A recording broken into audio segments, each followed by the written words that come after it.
하나님 말씀은 에베소서 4장입니다.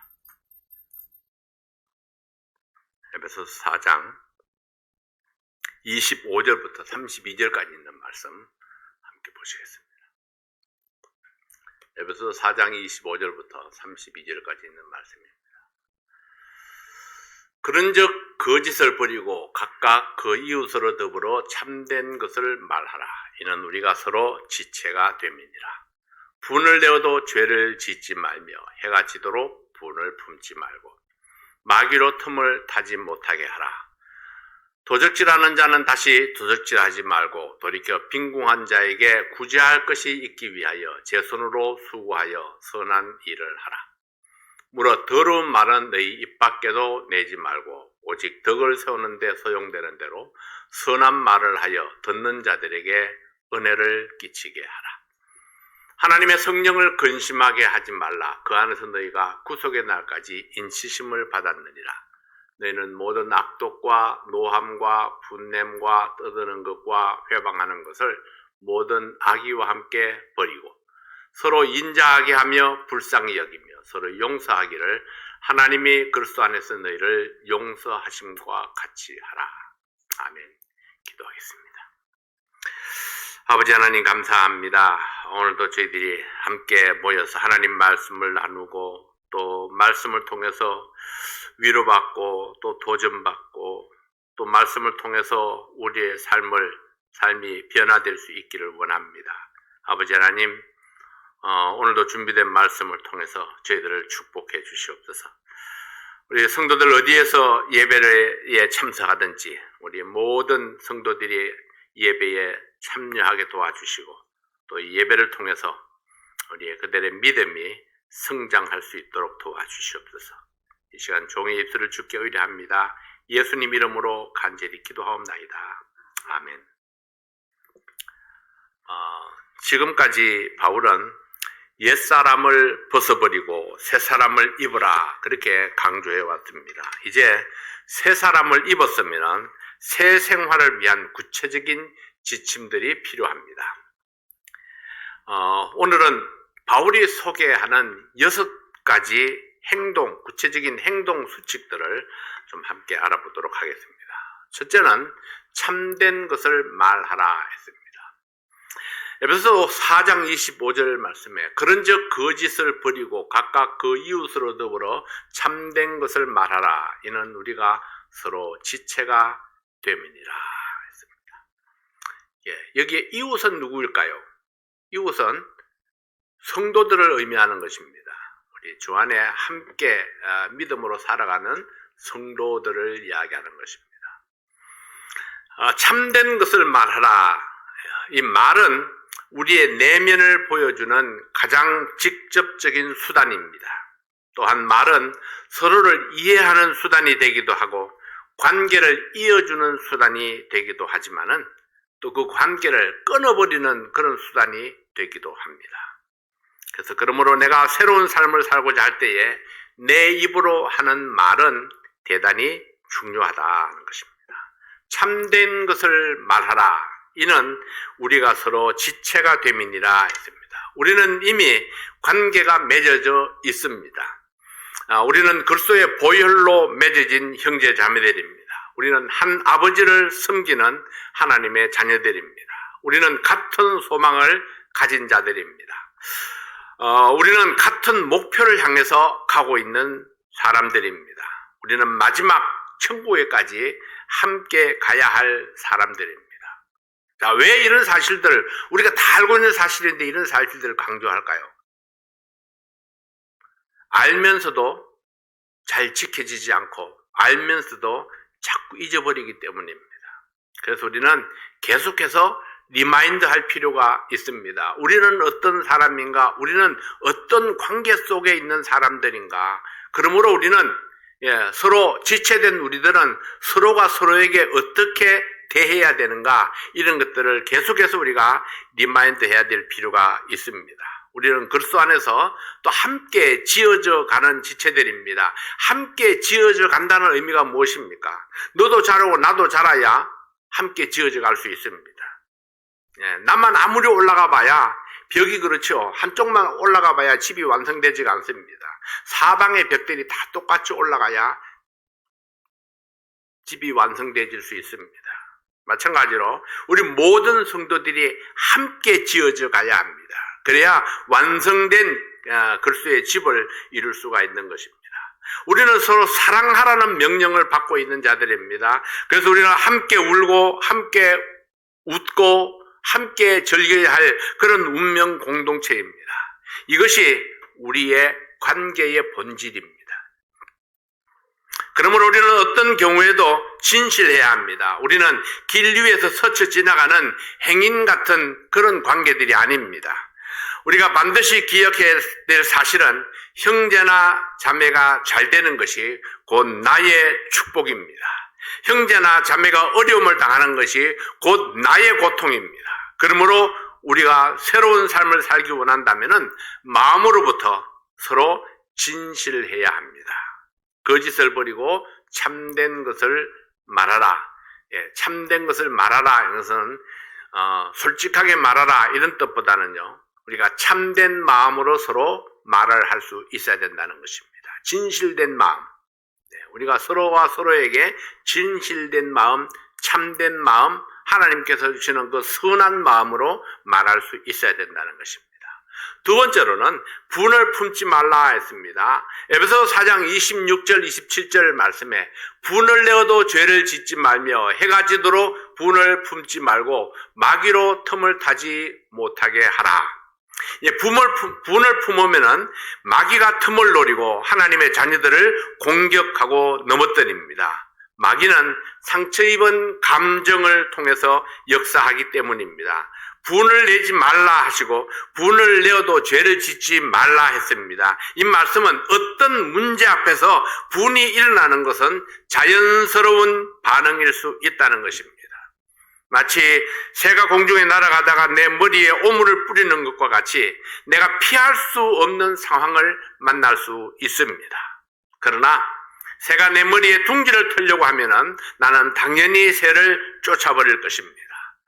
내 자신의 행동이나 말이나 어리석은 생각 때문에 나 자신에게 분이 일어날 수 있습니다. 다른 사람의 말이나 행동이나 어리석은 생각 때문에 그 사람 때문에 내 속에 분이 일어날 수도 있습니다. 다른 사람이 나 때문에 또 분이 일어날 수도 있겠죠. 다른 사람의 악한 행동을 하는 것을 보고 내가 그것을 바라보기 때문에 또 분이 일어날 수도 있습니다. 어떤 이유로 분이 일어나든지 내 속에 분노가 범죄로 발전하지 않도록 하라.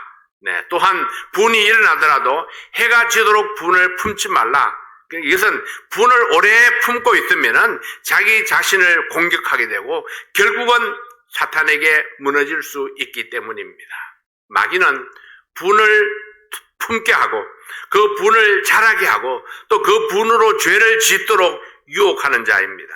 그러므로 세상화를 하기를 원하는 사람은 내 속에 일어난 분이 죄로 발전하지 못하도록 분을 빨리빨리 풀어내야 된다는 것입니다. 분이 일어났을 때에 그 분이 내 속에 오래 이렇게 품고 있지 못하도록 내가 털어버릴 수 있어야 된다는 거죠. 어떤 경우에도 분은 하나님의 뜻을 이루지 못합니다. 세상화를 위한 두 번째 행동 수칙은 바로 해가 지도록 분을 품지 말고 툴툴 털어버리라 하는 것입니다. 자, 세 번째로는 내 손으로 수고하여 선한 일을 하라 했습니다. 4장 28절입니다. 도적질하는 자는 다시 도적질하지 말고 돌이켜 빈궁한 자에게 구제할 것이 있기 위하여 제 손으로 수고하여 선한 일을 하라. 그리스도 안에서의 새 생활은 다른 사람에게 덕이 되는 삶입니다. 내 것이 아닌 것을 내 유익을 위해서 사용하지 말라. 이제부터는 내 손으로 일해서 얻은 것으로 다른 사람을 위해서 사용하라는 것입니다. 여러분, 도적질이 무엇입니까? 남의 이익을 가로채는 것이 도적질입니다. 마땅히 주어야 할 것을 주지 않는 것이 도적질입니다. 마땅히 베풀어야 할 것을 베풀지 않는 것이 도적질입니다. 다시는 도적질하지 말라. 이전까지와는 다른 삶을 살으라 하십니다. 이제는 도리어 빈궁한 사람을 돕는 자가 되라. 누군가를 돕기 위한 목표를 세우고 성실하게 일하는 사람이 되라 했습니다. 이제까지와는 다른 새 생활을 원한다면 기꺼이 일하는 손을 가져야 합니다. 지금까지는 나를 위해서 일했다면 이제부터는 다른 사람을 돕기 위한 목표를 세우고 일하라는 것입니다. 새롭게 되기 원한다면, 지금까지와는 다른 삶을 살기를 원한다면 다른 형제나 자매의 이익을 위해서 수고하고 내가 마땅히 해야 하는 수고보다 더 많이 일하는 사람이 되어야 합니다. 마땅히 주어야 하는 것 이상으로 주는 삶을 살아야 합니다. 다른 사람의 어려움을 찾아서 돕고 베풀기 위해서 내 손으로 수고하고 돈을 버는 것입니다. 다른 사람을 돕기 위한 새로운 목표를 세우고 선한 일을 추구하라 했습니다. 내 손으로 수고하여 선한 일을 하라. 여러분, 내 손으로 수고하여 선한 일을 하라. 선한 일을 하기 위한 목표를 가지고 내 손으로 수고하라. 지금까지 해왔던 그 모든 것 위에 누군가를 돕기 위해서 내 수고를 좀 더 많이 할 수 있도록 하라는 것입니다.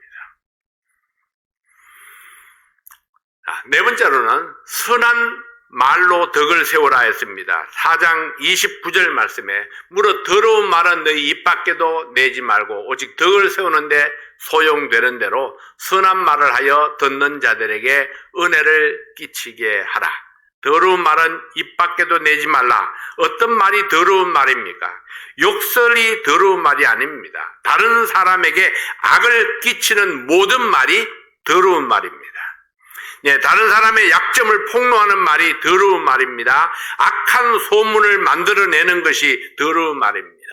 형제나 자매의 감정을 상하게 하는 말이 더러운 말입니다. 형제를 낙심하게 하고 시험에 들게 하는 말이 더러운 말입니다. 새 생활을 원하는 사람은 마땅히 말로도 은혜를 끼치는 사람이 되어야 합니다. 그래서 말을 두 가지로 딱 나눈다면요, 덕을 끼치는 말과 덕을 끼치지 못하는 말로 이렇게 나눌 수 있습니다. 그렇다면은 우리 하나님께서 우리에게 원하시는 것이 무엇입니까? 듣는 자들에게 은혜를 끼칠 수 있는, 덕을 끼칠 수 있는 그런 말을 하라는 것입니다. 다른 사람의 약점이나 고통을 덮어줄 수 있는 말을 해야 합니다. 형제를 비방하고 판단하는 말보다는 형제를 보호하고 격려하고 용기를 북돋아주는 말을 하라는 것입니다. 덕을 세우는데 소용되는 대로 선한 말을 하여 내 말을 듣는 자들에게 은혜가 되게 해야 합니다. 그래서 덕을 베푸는 어느 생활, 이것이 또 네 번째로 저희들이 지켜야 될 규범입니다. 다섯 번째는 성령을 근심하게 하지 말라 했습니다. 성령을 근심하게 하지 말라. 에베소 4장 30절 말씀에 하나님의 성령을 근심하게 하지 말라. 그 안에서 너희가 구속의 날까지 인치심을 받았느니라. 구속의 날까지 인치심을 받았다는 것이 무엇입니까? 구속의 날까지 예수님께서 우리를 하늘로 데려가시는 그날까지 우리는 예수님의 소속된 사람이라는 것입니다. 인치심을 받았다는 것은 소유를 나타내는 것입니다. 성령은 어떤 때이고 어떤 때에 근심하고 어떤 때에 기뻐할까요? 성령은 하나님의 자녀가 죄에 빠질 때에 근심합니다. 죄에 빠지면 하나님의 도우심을 받을 수 없기 때문입니다. 하나님의 관심이 어디에 있나요? 하나님의 관심은 우리의 삶을 축복하는 데 있습니다. 하나님의 관심은 우리의 삶을 도와주는 데 있습니다. 그런데 우리가 죄에 빠지게 되면은 하나님과 나 사이에 죄가 가로막히게 됩니다. 그래서 하나님은 우리를 도울 수가 없습니다. 복을 줄 수가 없습니다. 그래서 성령이 슬퍼하고 안타까워하는 것입니다. 저 죄 때문에 하나님 손길 그에게 미치지 못하는구나. 하나님의 은혜가, 하나님의 축복이 그에게 미치지 못하는구나. 그래서 성령이 근심하고 안타까워하는 것입니다. 성령은 하나님과의 관계 속에서 나를 돕는 분으로 오셨습니다. 그러므로 성령은 항상 우리가 하나님과 좋은 관계 속에 있기를 원하시는 것입니다. 그 관계가 허물어질 때에 성령이 근심할 수 있습니다. 성령은 자녀가 찬양하고 기쁨으로 헌신할 때에 그때에 기뻐합니다. 기뻐하고 헌신하고 찬양하는 것은 하나님과 더 좋은 관계로 발전할 수 있기 때문에 그렇습니다. 우리가 하나님을 찬양하고 기뻐할 때에 하나님은 우리를 기뻐하십니다. 그래서 하나님께서는 마음껏 우리를 축복하실 수 있습니다. 좋은 관계 속에서 하나님의 축복을 받을 수 있는 관계, 그것을 성령께서는 기뻐하시는 것입니다. 그래서 성령은 우리가 하나님의 사랑을 받을수록 더 기뻐하십니다. 세 번째, 성령은 자녀의 믿음이 흔들릴 때 근심합니다.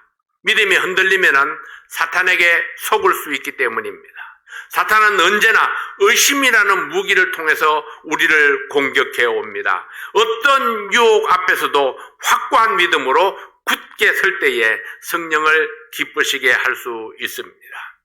우리의 믿음이 흔들릴 때에, 우리가 확고한 믿음으로 하나님 앞에 서지 못할 때에, 믿음이 흔들려서 하나님 앞에 기도하기를 패할 때에, 믿음이 흔들려서 하나님의 도우심을 구하지 못할 때에, 그때 성령께서 근심하십니다. 그러나 우리가 확고한 믿음으로 주님 앞에 굳게 서게 되면은 그때 성령께서 우리를 기뻐하시게 되는 것입니다. 성령은 자녀가 모이기를 패할 때에 근심합니다. 하나님께서는 모이기를 패하지 말라 그렇게 말씀하셨습니다. 마지막 때가 가까울수록 모이기를 힘쓰라고 말씀하셨습니다. 근데 모이기가 점점 힘들어지고 있습니다. 특히나 이 코로나 때문에, 코로나가 사라져도 수많은 사람들의 마음속에 이 모임에 대한 중요성이 많이 상실되어질 것입니다. 이런 때에 우리가 적극적으로, 주도적으로, 능동적으로 모이기를 힘쓰지 아니하면은 우리는 점점 편안한 삶으로 자꾸 기울어지게 되는 것입니다. 그래서 모이는 것이 점점 더 힘들어지고 게을러질 수 있습니다. 모이기를 패하게 되면은 성령이 근심할 수밖에 없습니다. 왜냐하면은 모이지 아니하고 믿음이 성장할 수 없기 때문입니다. 모이지 아니하고 헌신할 수 없습니다. 우리가 모임을 갖지 아니하고 믿음이 성장해 갈 수가 없습니다. 그래서 모임은 우리가 새로운 삶을 살아가는 데에 하나님께서 원하시고 기뻐하시는 그런 믿음으로 성장하고 성숙해 가는 데에 필수적인 것입니다. 우리는 결코 인터넷 예배로 만족하지 말아야 합니다. 인터넷 예배는 우리가 함께 모여서 예배 드리는 것과 전혀 다릅니다. 메시지를 들을 수 있을지는 모르지만은 하나님을 경배할 수는 없기 때문입니다. 메시지를 듣기는 들을 수 있지만은 말씀을 배울 수는 있어도 그러나 하나님을 예배하지는 못하는 것입니다. 그래서 우리는 인터넷 예배보다 우리 실제적으로 우리 교회에 나와서 함께 예배에 동참하는 것, 이것이 우리에게 얼마나 중요한가. 이제는 우리가 힘써 예배를 회복해야 할 때가 왔습니다. 인치심을 받았다. 하나님의 성령을 근심하게 하지 말라.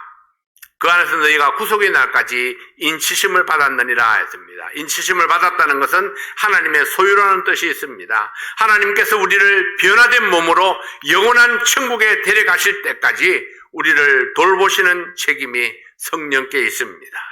성령께 우리를 돌보시는 책임이 있다면 우리는 성령을 기쁘시게 할 책임이 우리에게 있습니다. 무엇으로 성령을 어떻게 기쁘시게 할 것인가 생각하고 실천함으로 우리가 새 삶을 살아가는 성도들이 되시기를 바랍니다. 여섯 번째는 서로 인자하게 하라 했습니다. 4장 31절 32절 말씀을 봅니다. 너희는 모든 악독과 노함과 분냄과 떠드는 것과 회방하는 것을 모든 악의와 함께 버리고 서로 인자하게 하며 불쌍히 여기며 서로 용서하기를 하나님의 그리스도 안에서 너희를 용서하심과 같이 하라. 서로 인자하게 하라. 서로 인자하게 하는 비결이 무엇입니까? 서로 인자하게 하기 위해서는 반드시 버려야 할 것들이 있습니다. 그리고 반드시 필요한 것들도 있습니다. 사탄의 잔재들은 버려야 하고 하나님의 성품은 받아야 합니다. 버리는 것이 쉽지 않습니다. 너무나 오랫동안 우리에게 익숙해져 있기 때문입니다. 악독과 노함과 분냄과 떠드는 것과 회방하는 것, 이런 것들은 우리의 오랜 습관 속에 너무나 익숙하게 자리 잡고 있습니다. 그래서 악독을 악독으로 알지 못하고 노함을 노함으로 인식하지 못합니다. 분을 내고 있으면서도 자기가 분내고 있다는 사실조차도 깨닫지 못하는 것입니다. 자기 속에 노가 있는데도 그 노를 깨닫지 못한다는 것입니다. 쓸데없는 일로 떠들고 있으면서 깨닫지 못합니다. 다른 사람을 회방하고 있지만은 인식하지 못합니다. 왜 그럴까요? 너무 익숙하고 너무 오랫동안 몸에 밴 습관이기 때문입니다. 상처를 주고 있으면서도 상처 주고 있다는 사실을 깨닫지 못하는 것입니다. 새로운 삶은 이런 습관들을 끊어내는 것입니다. 모든 악한 생각들과 함께 날마다 버리는 것을 훈련해야 합니다. 그리고 서로 인자하게 하고 불쌍히 여기고 서로 용서하라 했습니다. 예수님이 우리에게 하신 것처럼 예수님을 닮아가라 하십니다. 서로 인자하게 하라, 서로 착하게 대우하라는 뜻입니다. 악한 뜻을 품지 말라. 형제나 자매들은 서로서로 좋은 말, 좋은 마음, 좋은 태도로 대하라. 서로 불쌍히 여기라. 이해하는 마음, 용납하는 마음, 받아주는 마음으로 대하라. 서로 용서하라. 죽음에 이르는 죄도 용서받은 우리들인데 용서하지 못할 죄가 어디에 있겠는가. 그래서 용서하겠다는 마음으로 접근해 가야 합니다. 기본적으로 우리가 용서하겠다는 마음으로 접근해 가야 합니다. 형제나 자매의 실수나 잘못을 만났을 때에 용서하겠다는 전제를 가지고 만나라는 것입니다. 예수님이 그리하신 것처럼. 예수님이 어떻게 하셨나요? 예수님은 나를 만나기 전에 이미 용서하실 마음으로 십자가를 지셨습니다. 내가 죄를 알지도 못하고 하나님의 사랑을 깨닫지 못했을 때에 이미 나를 용서하실 목적을 가지고 예수님이 이 땅에 오셨습니다. 그러므로 주님의 용서하심과 같이 한다는 것은 항상 용서를 전제하고 인자한 마음으로 형제 자매를 만나야 우리가 새롭게 될 수 있습니다. 오늘의 본문 말씀은 이해하는 것은 어렵지 않습니다. 누구나 알 수 있는 쉬운 말씀이죠. 실천적인 규범들을 소개했습니다. 이해는 쉽지만은 실천은 쉽지 않습니다.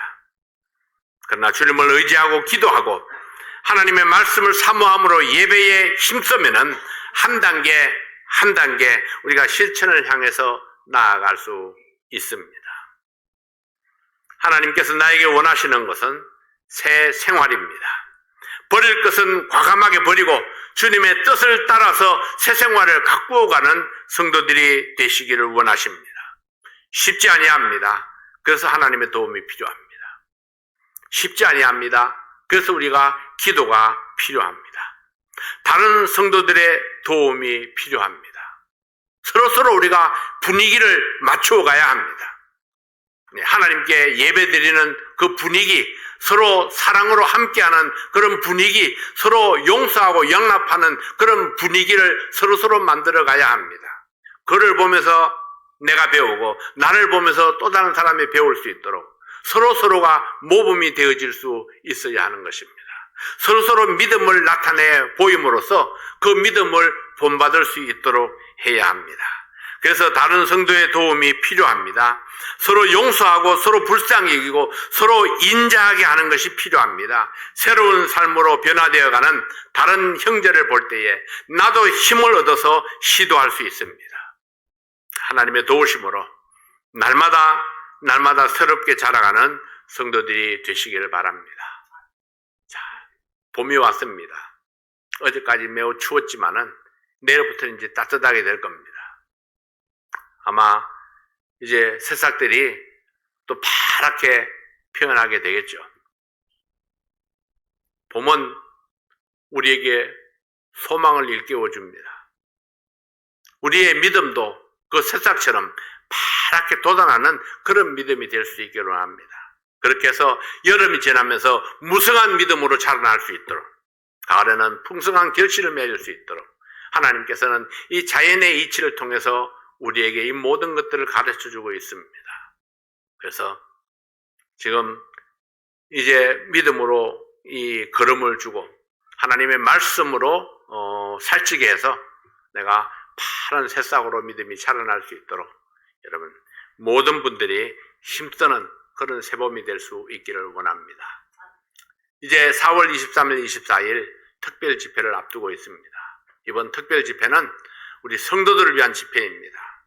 이미 구원받은 사람, 물론 구원받지 않은 사람 와서 구원받을 수 있는 기회도 될 것입니다. 그러나 우리가 강조점을 두는 것은 우리 모든 성도들이 잠자던 믿음에서 일어나서 뭔가 좀 활발하고 활성화되는 그런 믿음으로 우리가 피어날 수 있기를 원합니다. 그래서 우리 자신들을 위해서 기도하고 또 전도 대상자들을 위해서 기도하고 우리가 기도로 믿음으로 준비하는 우리 모든 성도들 될 수 있기를 바랍니다. 기도하겠습니다. 아버지 하나님, 하나님의 은혜와 사랑을 감사합니다. 하나님께서 우리를 사랑하심으로 이 에베소서를 우리에게 허락해 주셨고 에베소서를 통해서 우리가 믿음으로 새롭게 되는 길을 알게 해 주셨습니다. 아버지 하나님, 이제 저희들이 새로운 삶을 살기 위한 이런 규범들을 가지고 하나하나 훈련해가는 저희들 되게 도와주십시오. 날마다 믿음이 성장하고 또 날마다 훈련되어짐으로 하나님께서 기뻐하시는 아름다운 성도의 모습으로 자라가고 이 새봄을 맞이해서 믿음이 새싹처럼 또 파랗게 이렇게 피어나는 그런 믿음이 될 수 있도록 도와주십시오. 아버지 하나님, 사랑하는 모든 성도들이 예배를 귀히 여기고 예배에 적극적으로 참석할 수 있도록 축복하여 주시옵소서.